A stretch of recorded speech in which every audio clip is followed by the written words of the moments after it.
We all need a place where our hearts can breathe at. This is where broken hearts heal, courage is born, and silence finds a voice. Welcome to Motivational Humanity. You are not alone. When people hear the word miracle, their eyes usually lift a little, their tone softens, and there's a small pause, like the word itself carries a sacred weight.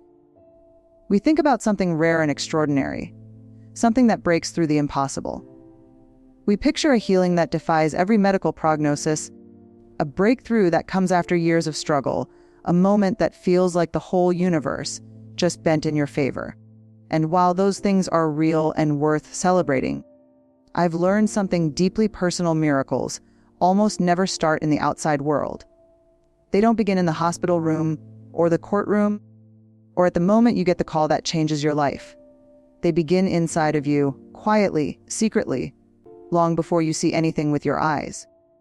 It's almost counterintuitive, isn't it? We've been trained to think that life changes when circumstances change. If we get the job, then we'll feel worthy. If the relationship works out, then we'll feel loved. If the money comes in, then we'll feel secure. But what if the real equation works the other way around? What if your inner energy, your thoughts, your beliefs, the posture of your heart is the starting point and not the reward? The truth is, the energy you carry into each day is your most powerful resource. It's not your RA sum A, your bank balance, or even your network of connections. Those things can be lost, taken away, or changed overnight. But the energy you cultivate inside you, the hope you fight to protect, the love you choose to give, the courage you nurture even when you're afraid, that's yours. And when you learn how to guard and shape that inner energy, you start creating the conditions where miracles don't just visit occasionally. They make a home with you. I know this in my bones because I've lived it both ways. There have been seasons where my energy was so low that it felt like I was carrying a backpack full of wet sand. Every thought I had leaned toward fear. Every word out of my mouth carried some undercurrent of complaint or cynicism. And you know what happened in those seasons? Even when good things showed up, I could barely recognize them. Opportunities would knock, and I'd be too exhausted or discouraged to answer. People would offer kindness, and I'd brush it off because my energy wasn't tuned to receive it. I was walking proof that you can be surrounded by possibility and still miss the miracle because you're too tired, too bitter, or too shut down to see it. Then there were other seasons, sometimes triggered by nothing more than a single, stubborn decision, where I started paying attention to my energy the way you'd pay attention to a garden you love. I didn't just let any thought plant itself in my mind. I started uprooting the ones that drained me. I limited my time with people who treated negativity like an Olympic sport. I filled my mornings with practices that gave me a head start on hope: prayer, journaling, moving my body, breathing deeply before I reached for my phone. And slowly, my energy began to shift. Here's the thing: the moment your energy changes, your perspective changes. And when your perspective changes, you see opportunities you couldn't see before. You start interpreting setbacks as detours instead of dead ends. You start meeting challenges with curiosity instead of defeat. And that shift, though invisible to the outside world at first, is the seed of the miracle. We underestimate how sacred our daily choices are.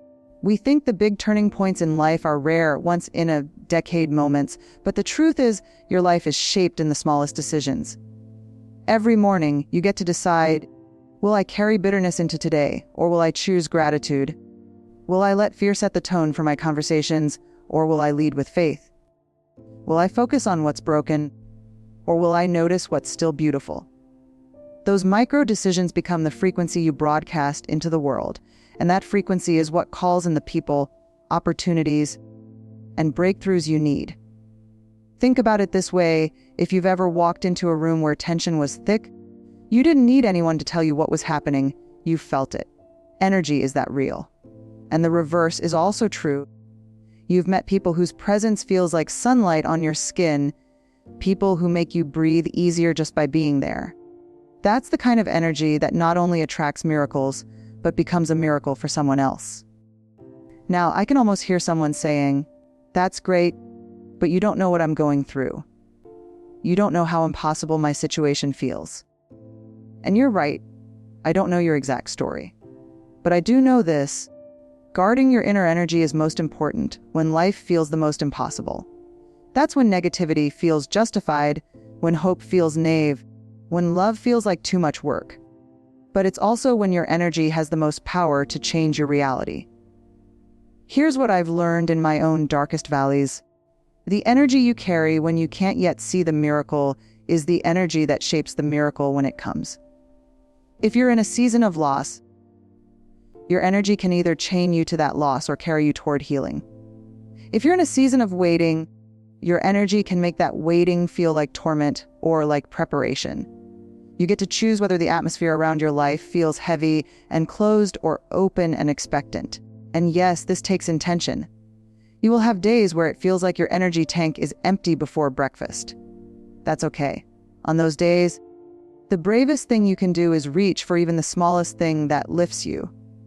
A conversation with a safe friend, stepping outside into fresh air, saying out loud one thing you're grateful for, even if it feels forced.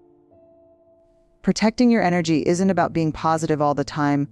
It's about refusing to let your spirit be hijacked by whatever chaos is happening around you. The people who live miracle-filled lives aren't the ones who never face hardship. They're the ones who have decided that no matter what happens, they will guard their inner light. They will not let bitterness define them. They will not let hopelessness be their home. They treat their inner energy like sacred ground because they know that's where the roots of every miracle grow. And so, if you take nothing else from this, take this truth with you. Your energy is not a side note in the story of your life. It is the starting point. Everything else flows from it. The relationships you build, the opportunities you notice, the healing you experience, it all begins in that unseen place inside you where you choose, day after day, what kind of energy you will carry into the world.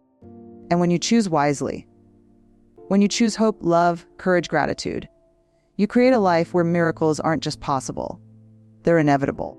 When I first began to really study the patterns of my own life, I noticed something that at first seemed so simple. I almost ignored it. Whatever I gave my attention to had a way of multiplying. If I woke up and my first thoughts were about everything I was afraid of, those fears seemed to grow roots and vines that tangled around the rest of my day. If I sat in a conversation and focused only on what was wrong, my mood darkened until it was hard to remember there was anything right. It wasn't magic. It was the law of attention. And the more I paid attention to it, the more I realized it's one of the most powerful forces we carry inside us. Your attention is like sunlight. Whatever you shine it on will grow. If you shine it on weeds, on resentment, envy, bitterness, they will grow fast and choke out your joy. If you shine it on what is good, even if that good is small at first, it will expand, take root, and fill your life with more of the same. And this is where the energy secret starts to take shape, because your energy is deeply tied to where your attention lies. There are people who live their lives looking for proof that the world is cruel, that life is unfair, that good things never last. And here's the thing, they find it. Not because that's all there is, but because that's what they're looking for. They are tilting their inner camera toward the shadows, and they're getting the pictures they expect. Then there are people who have been through unspeakable heartbreak and still walk into a room looking for beauty, for connection, for a reason to laugh. And they find it, not because pain doesn't exist in their world, but because they have trained their eyes and their hearts to look for the light, even in the middle of darkness. Directing your attention isn't about pretending bad things don't exist. I'm not asking you to play make-believe with your pain. I'm saying that you and I are not meant to pitch our tents in the valley of despair and call it home. You can acknowledge the storm without living inside it. You can see the broken pieces without surrendering to hopelessness. Choosing where to focus is not denial. It's discipline. It's deciding which seeds you'll water. And here's where this really matters: the energy you carry into the world doesn't come from your circumstances. It comes from your focus. You can be in the same situation as someone else and have a completely different experience because your attention is tuned differently. Imagine two people stuck in the same traffic jam. One spends the entire time seething, counting the minutes, imagining all the ways this delay is ruining their day. The other takes a deep breath, turns on their favorite playlist, and uses the moment to slow down, to think, to maybe even notice the beauty outside the window. Same traffic, same delay, different energy, different outcome. Your life works the same way. There will be moments you can't control, but your attention, that's always yours to manage. And every time you decide to direct it toward what is good, hopeful, and true, you're aligning yourself with the kind of energy that makes miracles possible. Think about the people in your life who feel like a breath of fresh air. They walk into a room and you feel lighter. They make you laugh without trying. They listen with their whole heart. These people are not immune to problems. They have just learned the art of managing their attention. They don't feed what drains them. They feed what lifts them. They have learned that their attention is too precious to waste on what they can't change, and they pour it instead into what they can grow. And here's the tricky part. Sometimes our attention gets hijacked without us even noticing. We scroll through social media and suddenly we're comparing ourselves to strangers. We listen to gossip, and before we realize it, our energy is heavy with someone else's drama. We watch news stories that leave us feeling hopeless, but then do nothing to counteract that heaviness. Little by little, our focus shifts away from what we value, and our energy follows. That's why this is a practice. You have to catch yourself. You have to be honest about the things that are stealing your attention and, by extension, your energy. You have to ask, is this helping me grow? Is this pointing me toward the kind of life I want to live? Is this watering weeds or watering flowers? And when you catch yourself giving attention to something that drains you, you don't shame yourself, you redirect. That's the secret. Attention is not about perfection, it's about returning. Returning to gratitude when you've wandered into complaint. Returning to hope when you've gotten lost in fear. Returning to love when you've drifted into judgment. There was a time when I thought this all sounded too idealistic. I thought, sure, focus on the good, but what about all the real problems? Doesn't focusing on the good make you naive? I couldn't have been more wrong. The people who direct their attention toward the good aren't blind. They're brave. It's easy to sink into despair. It takes courage to keep your eyes on what is life, giving when the world is shouting reasons to give up. And miracles. They need that courage. They grow in that space where your attention says, I see what's wrong, but I believe in what's possible. When you keep your attention on what you want to see more of, you create a field where possibility can take root. You might not control the timing, but you shape the conditions. You prepare the soil. And when the soil is ready, the miracle comes, not by accident, but because you've been cultivating it with your attention all along. So if you want your life to change, start noticing what you notice. Start becoming fiercely intentional about where your focus goes. Every day, your attention is an investment. Spend it wisely. Don't give it away to things that drain you dry. Give it to the people, dreams, and values that you want to see grow. Because what you give attention to doesn't just grow, it becomes your life. And the most beautiful part. Once you begin directing your attention toward what's good, you'll start to see it everywhere. You'll find moments of grace in the middle of chaos. You'll discover opportunities hiding in places you once overlooked. You'll meet people who remind you that hope is still alive. And you'll realize that the miracle you were waiting for has been quietly growing all along, fed, nurtured, and brought to life by the steady, intentional sunlight of your attention. I've often said that the way you carry yourself through the world speaks before your words ever do. People may not remember exactly what you say, but they will remember how they felt in your presence. And that feeling, whether it leaves them lighter or heavier, is a reflection of your energy. Your energy is contagious. It spills out of you in your tone of voice, in the expression on your face, in the way you listen or don't, in the way you show up when someone needs you. It's easy to forget this, especially when we're wrapped up in our own challenges. We think, I'm just having a bad day. But the truth is, that bad day energy doesn't stay contained. It seeps into every interaction. A sigh, a sharp word, a distracted glance. They all send signals. And the more we understand that our energy has this ripple effect, the more intentional we can become about protecting it, managing it, and sharing it wisely. The most magnetic people you've met probably aren't the ones with the loudest voices or the flashiest accomplishments. They're the ones who walk into a room and shift the atmosphere, not because they're pretending everything is perfect, but because they've done the inner work to cultivate a steady, grounded energy. They are open, they are present, and they make space for you to feel seen. That's not an accident. That's a choice. But here's the thing, you can't radiate that kind of energy if you're running on fumes. You can't pour into other people if your own well is dry. I used to think it was selfish to step back, to say no, to take time for myself. But I've learned it's the opposite. If I don't guard my energy, the version of me that shows up in the world isn't my best self. It's a worn out, irritable, and half-present version. And that version doesn't create miracles. It barely makes it through the day. Protecting your energy starts with boundaries. Boundaries aren't walls. They're doors. They let in what nourishes you and keep out what depletes you. That might mean saying no to conversations that spiral into gossip or negativity. It might mean limiting your time with people who leave you feeling smaller, not larger. It might even mean turning off your phone for a few hours so you can be fully present with yourself or the people you love. It also means knowing your own warning signs. For me, I know my energy is in trouble when I start snapping at people over little things, when I stop laughing, or when my first thought in the morning is dread. That's when I have to stop and ask, what am I carrying that isn't mine? What am I giving my attention to that's draining me? What do I need to let go of? Sometimes the answer is as simple as rest. Other times it means having a hard conversation or making a bigger change.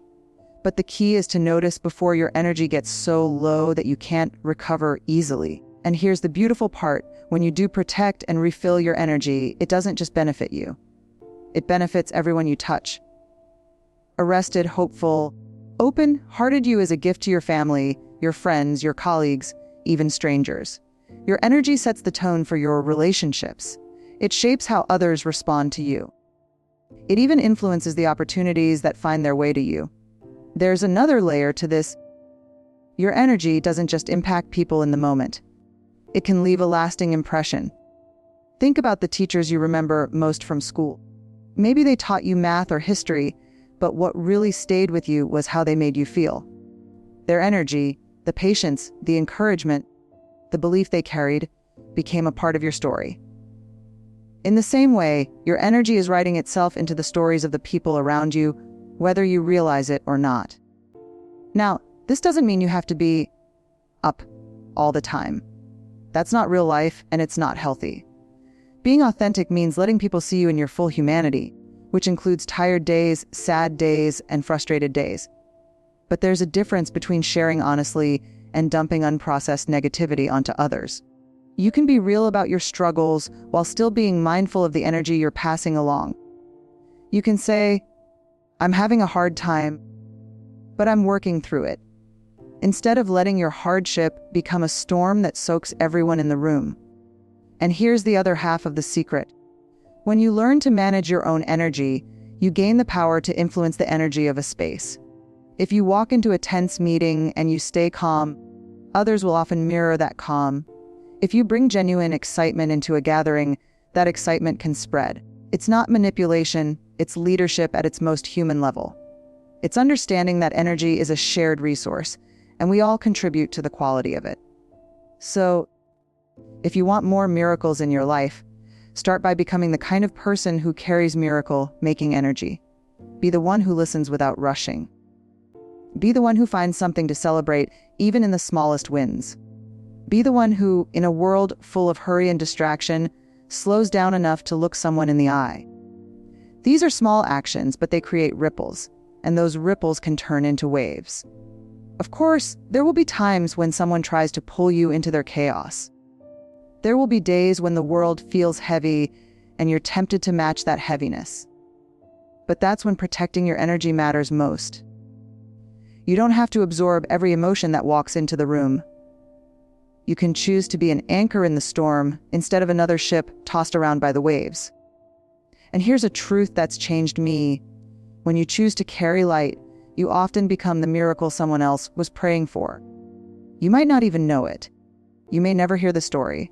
But the way you smiled at a stranger, the way you encouraged a friend, the way you showed up with calm in a crisis could be the thing that helped them hold on one more day. That's the power of contagious energy. So, take care of yours. Refill it daily. Protect it fiercely. And when you do share it with intention. Because the energy you carry isn't just shaping your life. It's shaping the lives around you.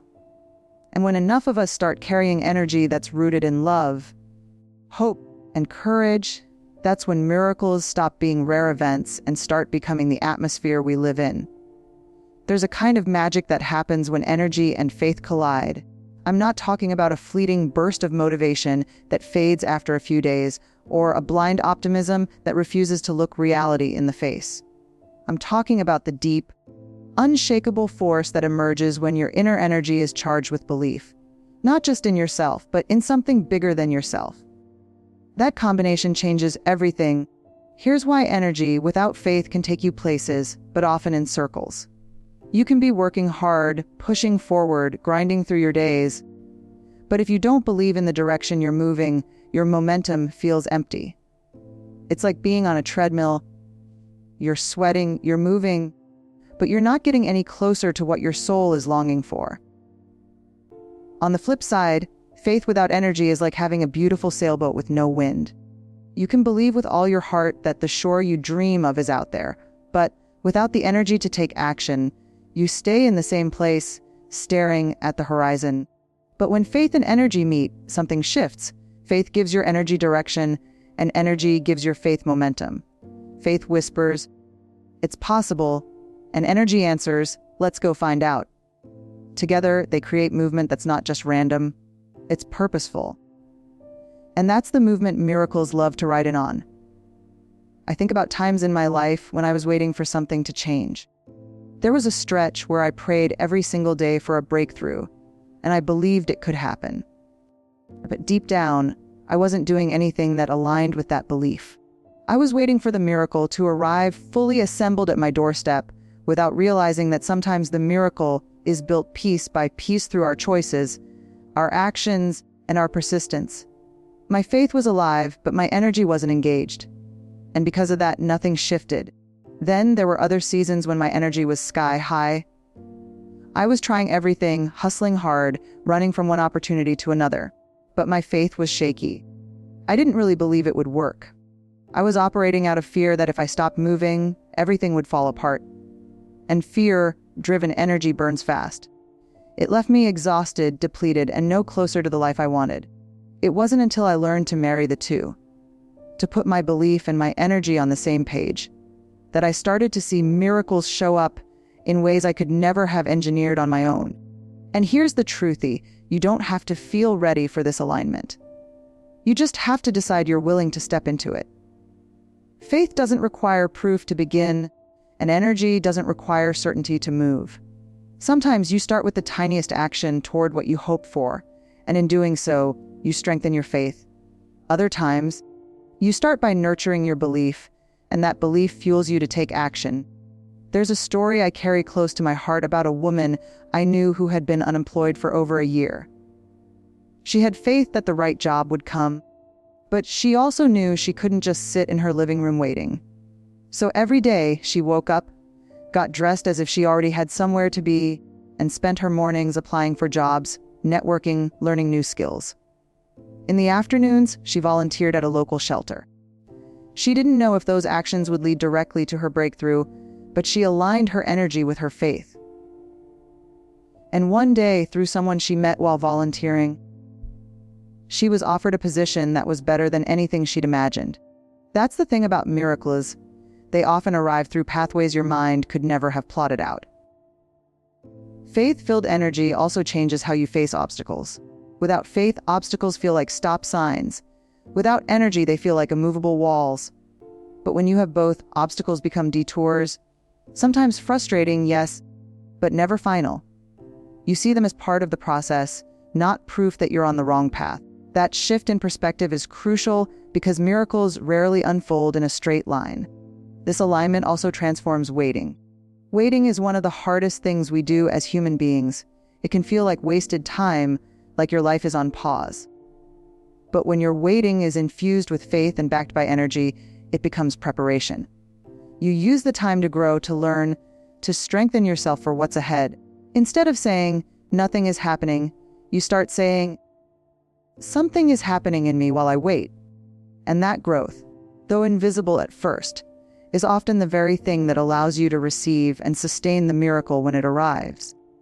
Some people think that miracles are purely about divine intervention, that they just drop out of the sky into your lap. And yes, I believe there are moments like that. Moments we can't explain and didn't see coming. But more often, miracles are a partnership.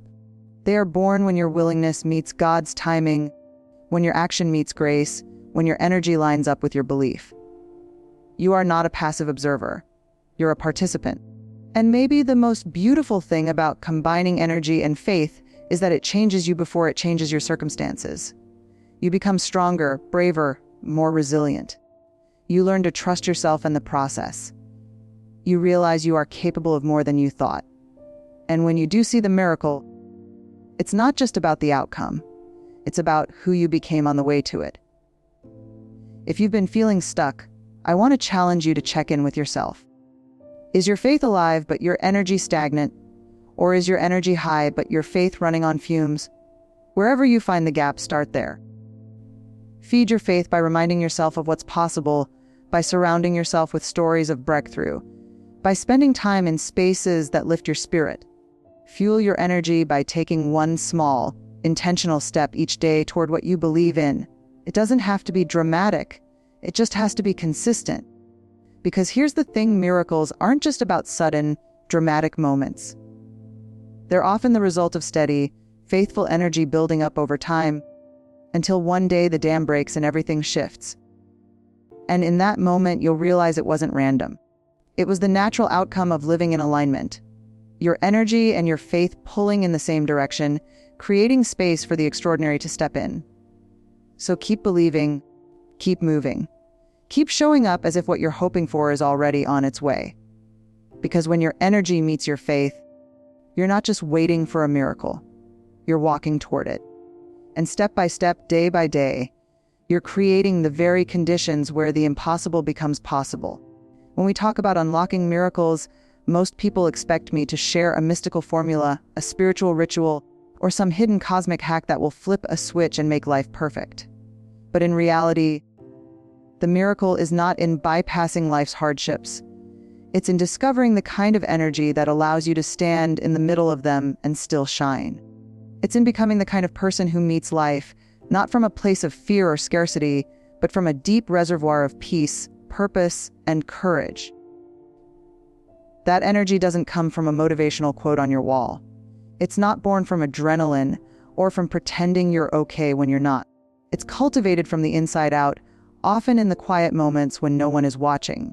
To tap into it, you first have to be willing to let go of the belief that your worth is tied to your performance, your status, or your perfection. The kind of energy that unlocks miracles can't flow through you if you're constantly wearing armor. Armor might make you feel safe in the short term, but it's heavy. It slows you down, it closes you off, and it drains the very life force you need. What if instead of wearing armor, you learn to walk into life bare, unmasked, willing to be seen? Vulnerability is not weakness. It's the open doorway through which energy and connection enter. When you dare to be real, messy, imperfect, authentic, you stop leaking energy through shame and self-protection. You stop fighting yourself, and in doing so, you unlock the space where miracles can land. The truth is, miracles rarely appear in the absence of struggle. They appear in the middle of it. The woman who learns to forgive herself after years of self-blame experiences a miracle. The man who decides to get back up after another failure experiences a miracle. The parent who chooses to love a child through their most difficult season experiences a miracle. But here's the secret. None of these miracles happen in a vacuum. They all require energy. And that energy isn't the frantic, caffeine-fueled, white-knuckled type. It's calm, grounded, resilient. It's the kind of energy you cultivate by honoring your needs, protecting your peace, and living in alignment with your values. even when it costs you. This means setting boundaries even when it feels uncomfortable. It means saying no when you're depleted, even if you fear disappointing someone. It means noticing the moments when you feel most alive and intentionally creating more of those. And it means refusing to let the chaos of the world hijack your inner world. When your energy is scattered, when you're constantly reacting to every ping, demand, or expectation, you weaken the signal of your life. But when you gather your energy, when you become intentional about where it flows, that's when the extraordinary begins to show up. Think of your life like a garden. Your energy is the sunlight, water, and soil. If you scatter it everywhere, watering weeds, giving light to things that don't matter, you starve the plants you actually want to grow. But when you focus that energy on what you truly value, on relationships that nourish you, on work that excites you, on causes that matter to your soul, you'll start to see life bloom in ways you never imagined. That's when opportunities show up out of nowhere. That's when healing begins to take root. That's when the small, quiet changes you've been making suddenly erupt into transformation. We live in a culture that tells us to hustle harder, push further, and ignore our limits. But here's the irony: miracles don't show up in burnout. They don't show up in a life that's too loud to hear them. Miracles show up when you're present enough to notice them, rested enough to receive them, and strong enough to carry them forward. Protecting your energy isn't selfish, it's sacred stewardship. It's saying, I am responsible for the light I bring into this world, and I'm not going to let it be dimmed by everything that clamors for my attention. If you want to unlock miracles, you have to learn to master your inner climate more than your outer circumstances. The storms will come. The disappointments will arrive. The delays will frustrate you. But if you can keep your inner fire alive, if you can keep tending to it with truth, rest, gratitude, and courage, then you'll carry an energy that shifts things, even when nothing outside you seems to change. And that's the beautiful irony often. The moment you stop chasing miracles and start cultivating the energy that attracts them, they start chasing you. So the secret isn't in chasing the big, dramatic breakthrough. The secret is in becoming the person who can hold it when it arrives. And that's a daily choice. A choice to protect what matters, to feed your soul, to rest without guilt, to love without fear, and to live without hiding. Because when your energy is whole, your life becomes magnetic. And that, right there, is the secret that makes the impossible possible. And maybe, just maybe, the miracle you've been waiting for isn't something you receive. Maybe it's something you become.